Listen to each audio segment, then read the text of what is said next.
ikaw yung lumalapit para ipaunawa sa kanya ang kanyang pagkalito, pero titingnan kanya na ikaw ang nalito at kailangan mo ang kanyang paliwanag. Pero yun, ikaw ba ang tuturuan? Amin po ba? That's right. Ganyan yung pinaka-level ng taong nasa kalituhan at a-arise dyan ang pag-uugaling ni Nimrod. Amen po? Amen. At yan ay magiging barometro ng bawat isa sa atin.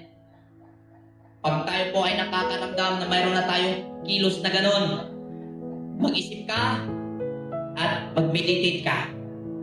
Dahil aktibo ang Nimrod spirit sa katauhan mo at delikado sa susunod na mga araw, mapapahama ka.